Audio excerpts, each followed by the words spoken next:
तो आज हम बात करने वाले हैं Century Paper and Board Mills Limited पर।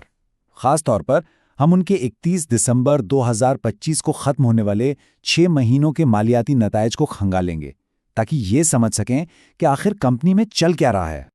अच्छा, कहानी को समझने के लिए पहले पिछले साल चलते हैं। 31 दिसंबर 2024 को जब ये 6 महीने खत्म हुए थे, तो कंपनी ने तकरीबन 20 करोड़ रुपए का मुनाफा कमाया था। मतलब हालात काफी अच्छे थे। लेकिन इस साल सब कुछ उलट गया। 31 दिसंबर 2025 को खत्म होने वाले 6 महीनों में कंपनी को 27 करोड़ से भी ज्यादा का नुकसान हो गया। तो सवाल ये उठता है कि आखिर ऐसा क्या हुआ, सिर्फ एक साल के अंदर 20 करोड़ का मुनाफा 27 करोड़ के नुकसान में कैसे बदल गया। चलें इस मालियाती मुआम्मे को हल करने की कोशिश करते हैं। तो ठीक है, हमारी तफ्तीश का पहला सुराग वो छुपा है कंपनी की आमदनी की तफसीलात में, और इसके लिए हमें देखना होगा उसका प्रॉफिट एंड लॉस स्टेटमेंट। ये है वो प्रॉफिट एंड लॉस स्टेटमेंट। सीधे लफ्जों में ये वो कागज है जो बताता है कि कंपनी ने कितना पैसा कमाया और कितना खर्च किया। किसी भी मालियाती कहानी की शुरुआत यहीं से होती है। अब यहां जरा गौर करें, असल कहानी यही है। देखें, कंपनी की सेल्स यानी टर्नओवर वो तो तकरीबन वही रहा, कोई खास फर्क नहीं पड़ा। लेकिन जो असल मसला हुआ वो है कॉस्ट ऑफ सेल्स में, यानी जो चीज़ें वो बेच रहे थे उन्हें बनाने का खर्चा वो अच्छा खासा बढ़ गया, और इसी एक चीज़ ने सारा खेल खराब कर दिया। मजमूई मुनाफा सीधा आधा रह गया, 1 अरब 21 करोड़ से गिरकर सिर्फ 98 करोड़ पर आ गया। तो मतलब साफ है, मसला सेल्स का नहीं था, मसला था बढ़ते हुए खर्चों का। ऐसा लगता है कि मुनाफे में कमी का जो असल मुजरिम है वो यही बढ़ती हुई लागत है। अच्छा, पहला सुराख तो मिल गया। अब चलते हैं दूसरे सुराख की तरफ, और वो है कंपनी की बैलेंस शीट। अब हम देखेंगे कि कंपनी मजमूई तौर पर कितनी मजबूत है, उसके पास क्या है और उस पर क्या वाजिबात हैं। ये जो आप देख रहे हैं ये है बैलेंस शीट या स्टेटमेंट ऑफ फाइनेंशियल पोजीशन। ये समझें कि ये एक स्नैपशॉट है जो एक खास दिन पर बताता है कि कंपनी के पास कुल कितने असासे हैं और उसने कुल कितने पैसे देने हैं। और यहाँ एक बहुत दिलचस्प बात है, देखें कि कुल असासे और कुल वाजिबात और इक्विटी बिल्कुल बराबर हैं। इसका मतलब है कि भले ही कंपनी को नुकसान हुआ हो, लेकिन उसकी किताबें बिल्कुल बैलेंस्ड हैं, उसकी माली बुनियादें अपनी जगह पर कायम हैं। और सिर्फ यही नहीं, कंपनी के असासों की बुनियाद काफ़ी मजबूत है, बल्कि पिछले 6 महीनों के मुकाबले में इसके कुल असासों में थोड़ा इजाफा ही हुआ है।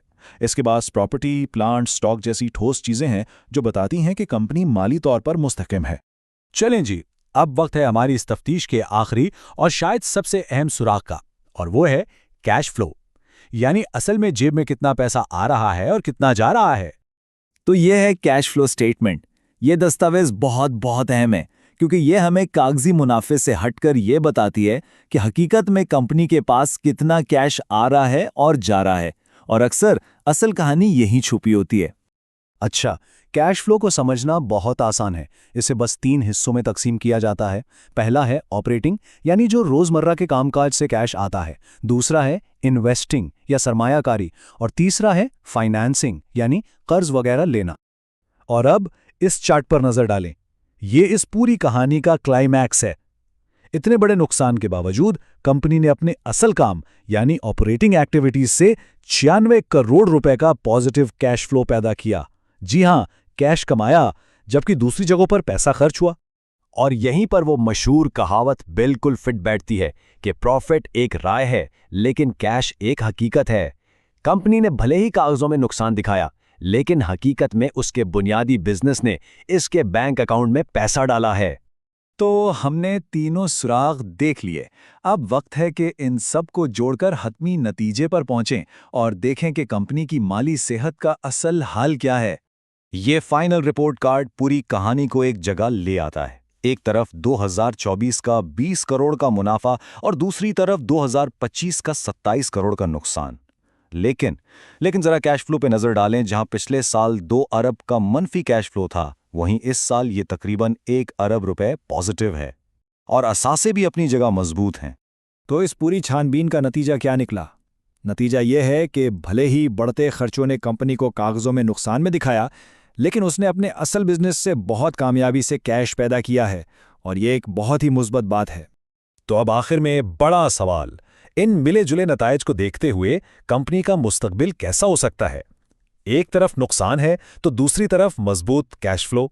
क्या ये कंपनी अपने खर्चों पर काबू पाकर दोबारा मुनाफे की राह पर आ सकती है? ये एक ऐसा सवाल है जिसका जवाब आने वाला वक्त ही देगा।